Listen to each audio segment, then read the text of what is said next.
नमस्कार दोस्तों, आप सभी का स्वागत है हमारे YouTube चैनल सीजीजी के यादों में। तो इस वीडियो में हम व्यक्तित्व अवधारणा एवं सिद्धांत, तो व्यक्तित्व का अवधारणा एवं सिद्धांत का महत्वपूर्ण टॉपिक है आज का। उससे रिलेटेड जितने भी प्रश्न बनते हैं जो एग्जाम में आने लायक, वो चीज़ कवर करने वाले हैं। ठीक है, तो बिना देरी के चलते हैं आज के पहले प्रश्न में। इससे पहले जो लोग चैनल में नए हैं, चैनल को सब्सक्राइब जरूर कर लीजिएगा, बेल आइकन की घंटी जरूर दबाइएगा ताकि हमारे अगले वीडियो का नोटिफिकेशन आपको मिल सके। प्ले लिस्ट में बहुत सारा वीडियो डला हुआ है बाल मनोविज्ञान शिक्षा शास्त्र का, तो जो लोग नहीं देखे हैं प्ले लिस्ट में जाकर के देख लीजिए। ठीक है, चलते हैं पहले प्रश्न की ओर देख लेते हैं। क्या है पहला प्रश्न? अच्छा अधिगम निर्भर करता है। तो अच्छा अधिगम किस पर निर्भर करता है, ये चीज़ आपको पूछा गया है यहाँ पर। देख लीजिए, शिक्षक पर, छात्रों की सक्रिय रुचि पर, अच्छी शिक्षण विधियों पर, शिक्षक सहायक सामग्रियों के न्यायोचित उपयोग पर। क्या होगा सही आंसर बताइएगा। अच्छा अधिगम निर्भर करता है, तो अच्छा अधिगम, अच्छा सीखना किस पर निर्भर करता है, ये चीज़ आपको बताना है दोस्तों। तो छात्रों की सक्रिय सूची, याद रखिएगा, इस छात्रों की सक्रिय सूची, बी वाला ऑप्शन सही हो जाएगा। छात्रों की जो सक्रिय क्या होती है, रुचि, सॉरी रुचि है ना, सूची बोल रहा था, रुचि है ये। तो छात्रों की सक्रिय रुचि पर निर्भर करता है अच्छा अधिगम जो होता है। छात्र रुचि लेकर जब पढ़ते हैं तो अच्छे से सीख पाते हैं। ठीक है, ये इस चीज़ को आपको याद रखना है। अधिगम के लिए मजबूत अभिप्रेरणा, सकारात्मक आत्म छवि और उचित अध्ययन एवं प्रथाएं एवं रणनीतियाँ भी क्या है, आवश्यक शर्तें हैं। औपचारिक शब्दों में अधिगम अक्षमता को विद्यार्थी पाठ्यक्रम सीखने की क्षमता की कमी या अनुपस्थिति के रूप में परिभाषित किया जा सकता है। तो इस चीज़ को भी आपको याद रखना है कि औपचारिक शब्द में अधिगम अक्षमता को विद्यालयी पाठ्यक्रम सीखने की क्षमता की कमी या अनुपस्थिति के रूप में परिभाषित किया जा सकता है। ठीक है, इसको याद रखना है आपको। चलिए अगला प्रश्न क्या दिया है वो भी देख लेंगे। व्यक्तित्व व्यक्ति के अंतर्गत उन मनोशारीरिक गुणों का गतिशील संगठन है जो पर्यावरण में उसके अपूर्व समायोजन को निर्धारित करते हैं। उक्त परिभाषा देने वाले हैं, तो ये किसी के द्वारा दिया गया परिभाषा है। ठीक है, व्यक्तित्व का, तो व्यक्तित्व व्यक्ति के अंतर्गत उन मनोशारीरिक गुणों का गतिशील संगठन है जो पर्यावरण में उसके अपूर्व समायोजन को निर्धारित करते हैं। तो यह किसका परिभाषा, ये चीज़ आपको बताना है। M.L. मन दिया है, S. फ्रायर दिया है, G.W. Allport, J.E. डेसिल। इस प्रश्न के लिए सही आंसर क्या होगा आपको बताना है दोस्तों। इसका सही आंसर क्या हो जाएगा, तो ऑप्शन बी सही हो जाएगा। याद रखना है, एस फ्रायड। तो ये उपर्युक्त जो भाषा जो है ना, एस फ्रायड का है, याद रखिएगा, इसको अच्छे से देख लीजिएगा, ऐसा भी प्रश्न पूछा जा सकता है। अगला क्या दिया है, शिक्षण की सफलता निहित है। तो शिक्षण की सफलता निहित है, किसमें निहित है भाई, ये चीज़ पूछा गया है। शिक्षकों के उत्तम गुणों में, कक्षा में कड़ा अनुशासन बनाए रखने में, विद्यार्थियों की उपलब्धि में, शिक्षा के उद्देश्य में। शिक्षण की सफलता निहित है, सफलता निहित है किसमें है, ये चीज़ आपको बताना है।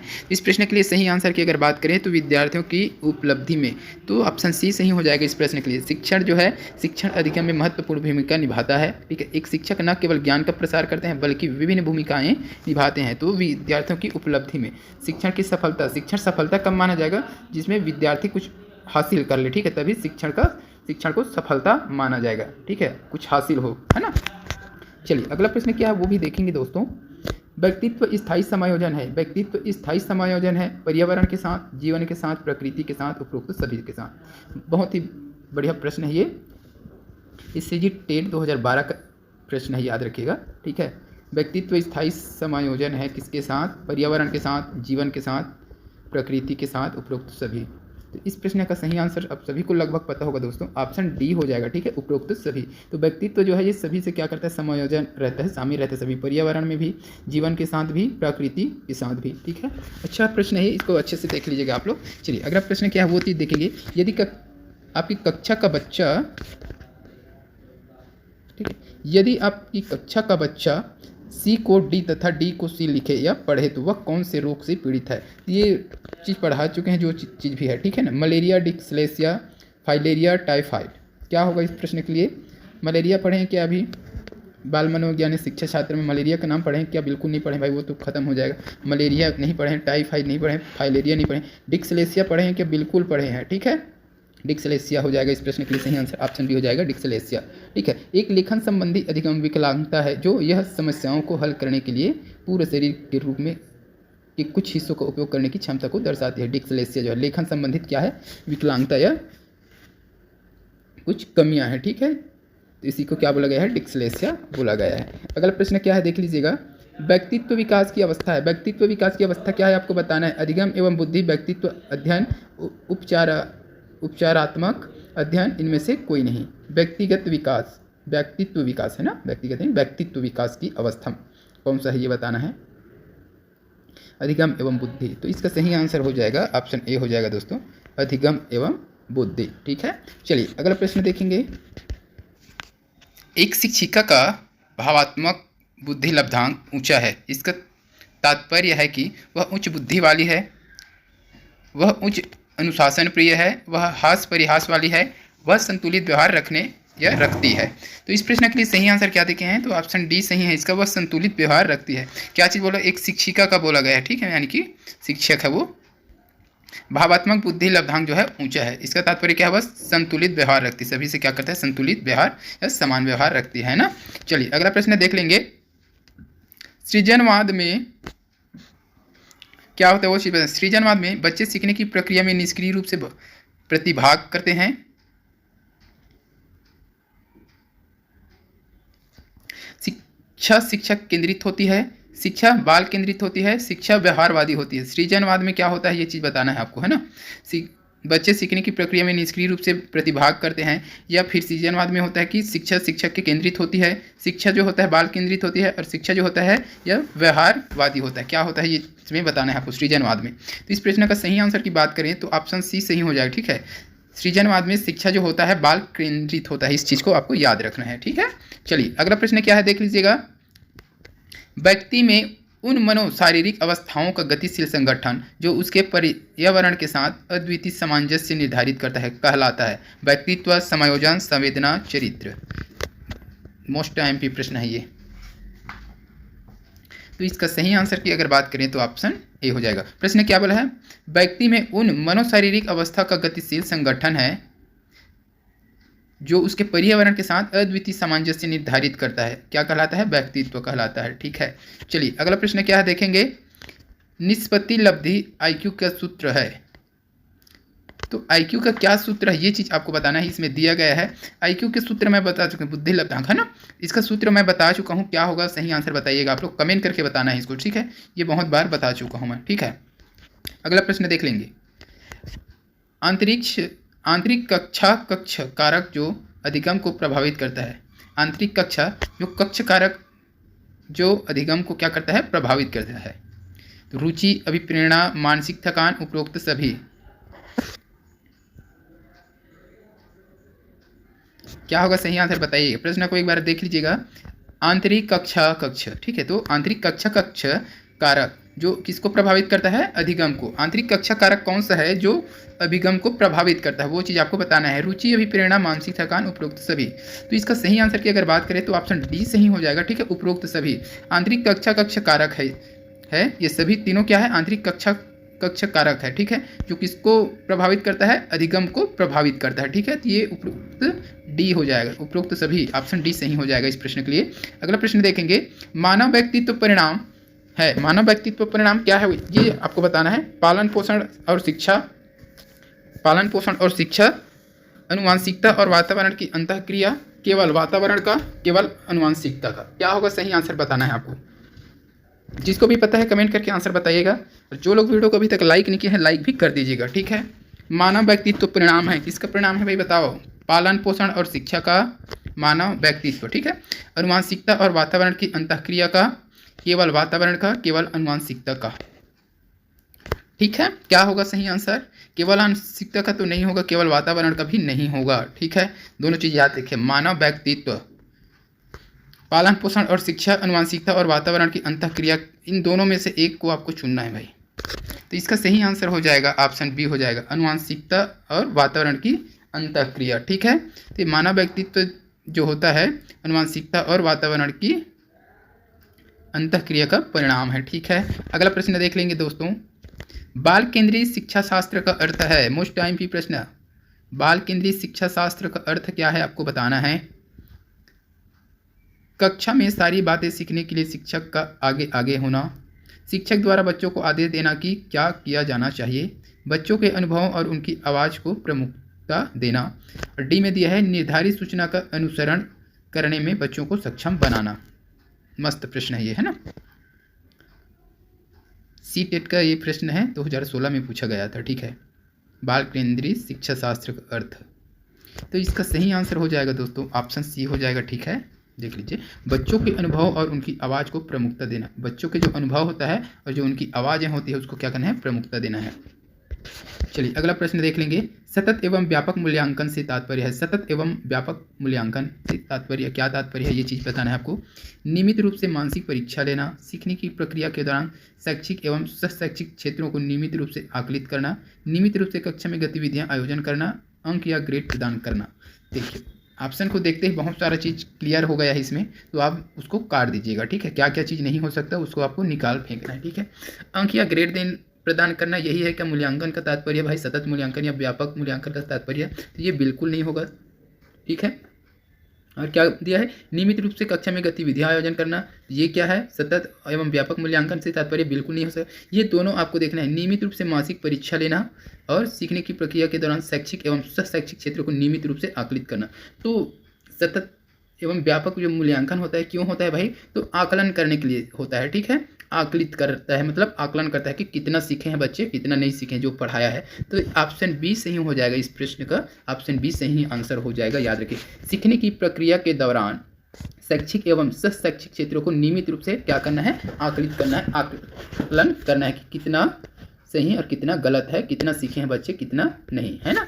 चलिए अगला प्रश्न क्या है, विद्यार्थी केंद्रित कक्षा का प्रयोजन है। विद्यार्थी केंद्रित कक्षा का प्रयोजन क्या है, व्यक्तिगत भिन्नता है ये। ठीक है, व्यक्तिगत भिन्नता आ जाएगा, ये भिन्नता लिखा गया है, थोड़ा सा सुधार कीजिएगा, ये भिन्नता हो जाएगा। ठीक है, याद रखना है, व्यक्तिगत भिन्नता से निपटने के लिए शिक्षक उन्मुखी व्याख्यान का ह्रास है ना, ह्रास करना है इसको। पूर्ववर्ती ज्ञान का प्रत्यस्मरण समग्र कक्षा को अंतर्भूत करता।